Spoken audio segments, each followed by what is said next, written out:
بسم الله الرحمن الرحيم. الرحمن علم القرآن، خلق الإنسان علمه البيان. الشمس والقمر بحسبان، والنجم والشجر يسجدان.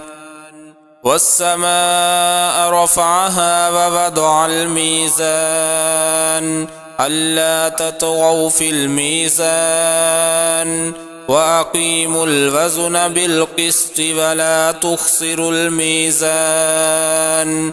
والأرض وضعها للأنام، فيها فاكهة والنخل ذات الأكمام، والحب ذو العصف والريحان. فبأي آلاء ربكما تكذبان؟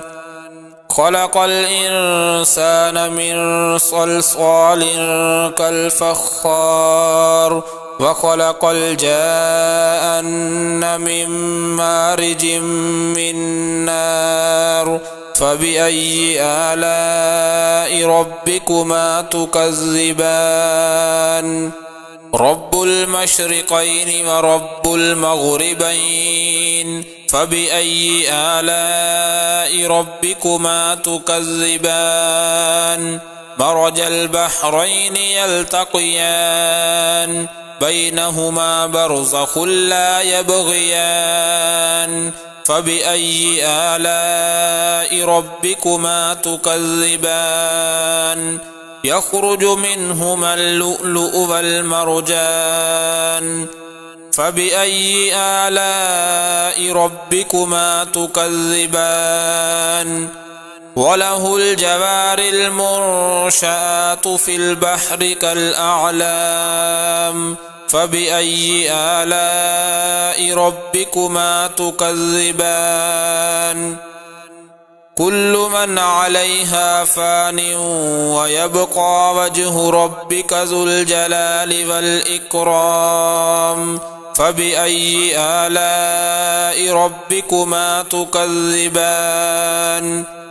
يسأله من في السماوات والأرض، كل يوم هو في شأن. فبأي آلاء ربكما تكذبان؟ سنفرغ لكم أيها الثقلان. فبأي آلاء ربكما تكذبان؟ يا معشر الجن والإنس إن استطعتم أن تنفذوا من أقطار السماوات والأرض فانفذوا، لا تنفذون إلا بسلطان. فبأي آلاء ربكما تكذبان؟ يرسل عليكما شواظ من نار ونحاس فلا تنتصران. فبأي آلاء ربكما تكذبان؟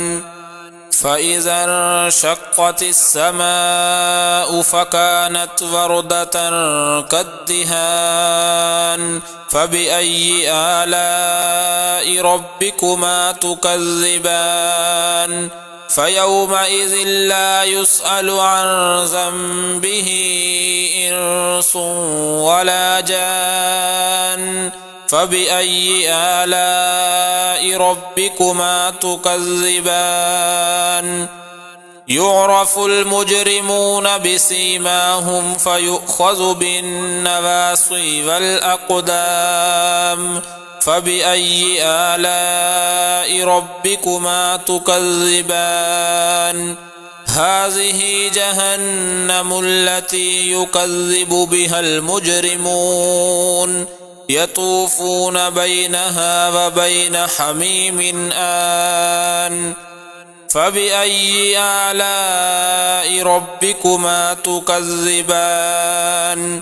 ولمن خاف مقام ربه جنتان، فبأي آلاء ربكما تكذبان ذواتا أفنان فبأي آلاء ربكما تكذبان فيهما عينان تجريان فبأي آلاء ربكما تكذبان فيهما من كل فاكهة زوجان فبأي آلاء ربكما تكذبان متكئين على فرش بطائنها من استبرق وجنى الجنتين دان فبأي آلاء ربكما تكذبان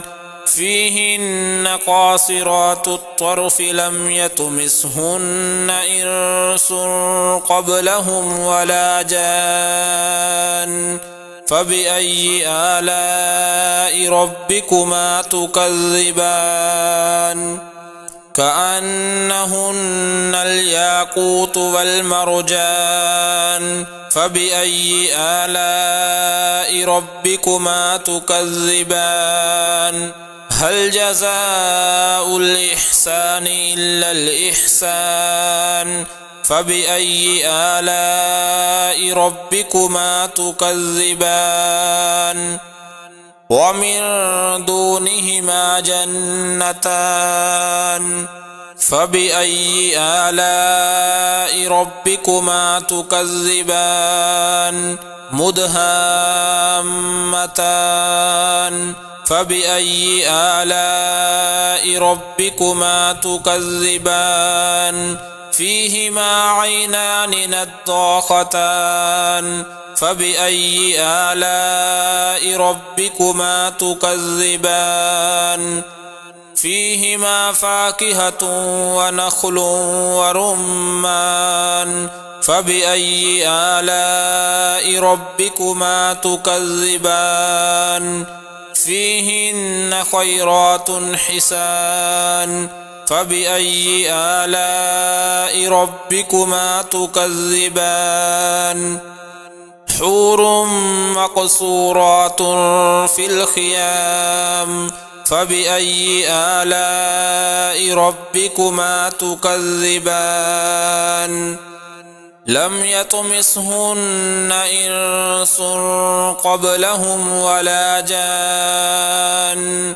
فبأي آلاء ربكما تكذبان متكئين على رفرف خضر وعبقري حسان فبأي آلاء ربكما تكذبان تبارك اسم ربك ذي الجلال والإكرام